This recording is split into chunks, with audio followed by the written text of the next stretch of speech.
Morning everyone. Welcome to Compliance Over Coffee this morning. It's a lovely sunny Tuesday morning here in the Northwest. Hope you had a great Easter. We're now the other side of Easter. April already. Where is this year going? How is your sourcing business going? What are you focusing on? What are you doing? Let us know. Keep us up to date of any struggles that you're having and any wins that you've had. That would be great. So this morning, the topic is, are Rightmove and Zoopla fit for purpose tools for sourcers? What on earth is Tina going on about? It's around a post that I read, I think it was yesterday or the day before, where a sourcing agent had sent out headlines of a deal, but obviously sufficient that whoever he'd sent it to, or she'd sent it to, I don't know who it was, I can't remember, had Google searched and found the property on Rightmove. Now the sourcing fee was £5,000 for this deal, and the person who had searched was obviously an investor on this person's list, and they turned around and said, I'm not paying you 5,000p, I found it myself on Rightmove. And I thought to myself, how would I deal with that? Because that hasn't happened to me for a few reasons, and I'll go into in a moment. But if I was sourcing as the majority of sources do, how would I deal with that?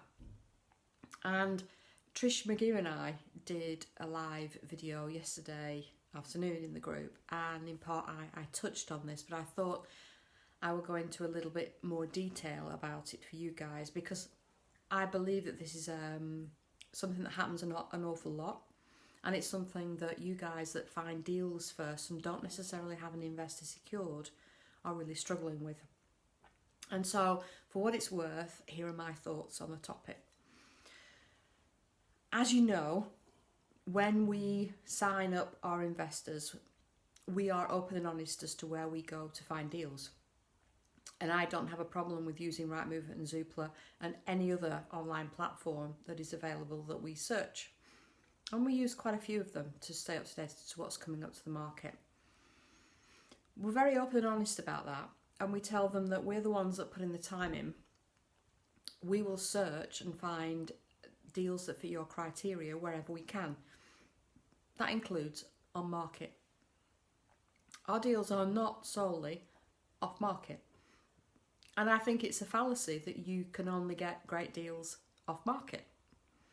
And we've proved it several times over the years when we've been sourcing. That isn't the case. But for you guys that don't have your investor secured, it's a little bit more difficult, because you've probably heard me say in videos before that you have to have one or the other secured. Either your investor secured or your deal secured, or you could lose it. And for you guys that source in the way that you find the deals, that is still the case if it's on Rightmove. Because if your investor hasn't signed a term of business agreement with you, which has a non-circumvention in it, don't use an NDA, please. It is not worth the paper it's written on. It won't stop them nicking your deal at all in any way, shape or form. I'll just stop that there and leave it at that. You need to have done several things for earning your sourcing fee if you're going to source in that way. For me, from my thoughts on the topic, and one of them is that you really absolutely have to have seen the property, had a walk through the property, assessed the property, or had someone do that for you with a video. You really have to have a very, very good level of presentation and comparables for sold prices, for current rental prices, and have at least one exit strategy, preferably two, and have this in a big presentation. Now, if you haven't got your investor seal, you're not going to send the full presentation across. You're just going to send 5 key factors across, the highlights, shall we say, of the deal. And they're going to say, I want more information. Now, if I were you guys at that point, I'd say, okay, I have a terms of business agreement, and before I will pass you on the full information, you sign the terms of business agreement, because an NDA won't hack it. Absolutely will not.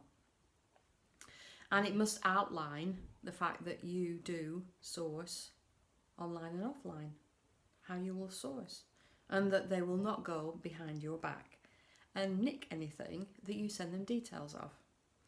Now, my thoughts were when I saw this post, this poor saucer probably just disappeared into the hills and didn't say anything else. But my thoughts were this. I've done a lot of work, filtered out 10, 20, 30, 40, 50, maybe more properties that didn't make a deal in this instance.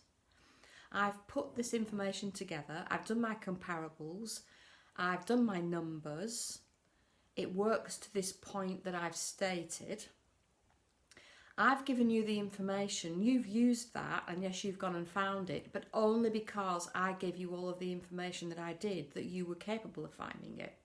You didn't go out in the first place and filter out that 10, 20, 30, 40 other deals to find this deal. You didn't make the appointment to go and view the property. You didn't go to the effort of filming the property, getting all of this information, all of these comparables, speaking to estate agents and lettings in the area to confirm comparables, calculating ROI, return on cash invested, yield, cash flow, doing mortgage costing examples and stress testing the mortgage. You didn't do that. That is what my sourcing fee is for. So yes, if I give you a partial postcode and a description of the property, it is possible that you could find that property on Rightmove. However, you wouldn't have found it if I hadn't have given you the details and done all of the damned hard work for you.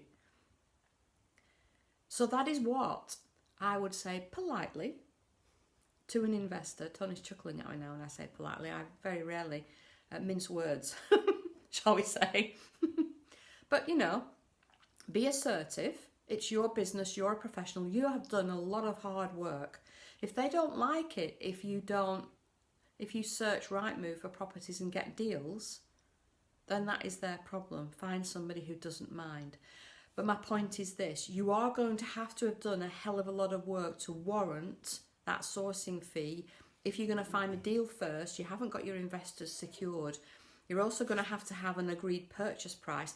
And if I were you, I will get the estate agent to confirm via email that that agreed purchase price is live for X amount of days, so that you have it secured to you exclusively, if you can do, for X amount of days with that estate agent. Now, they might give you 48 hours. I don't know. Some won't entertain it at all. But that is how I would deal with it. Now, please comment in the comments if this is useful to you, if it's something that you can work with. But please ensure that when you work this way, that the information that you are providing, one, preferably in the first instance, doesn't allow them to go to Rightmove and check to see if it's on Rightmove. But if they're an investor that feels that you're only deserving of a sourcing fee if you get off-market deals, whatever the hell that means. Because if you have a list of investors, and even if you direct the seller, as soon as you market it out to your investors, surely that's on market. Just my thoughts anyway. So there you are. That is compliance over coffee this morning. I hope it was useful to you. We will be back on Thursday again for another compliance over coffee. In the meantime, Trish and I will be going live in our group again on Wednesday evening, and details are in our events section. But for now, enjoy your Tuesday. I hope it's sunshining with you all.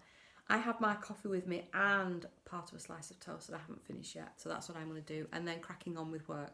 Have a good one, guys. Stay safe. Bye for now.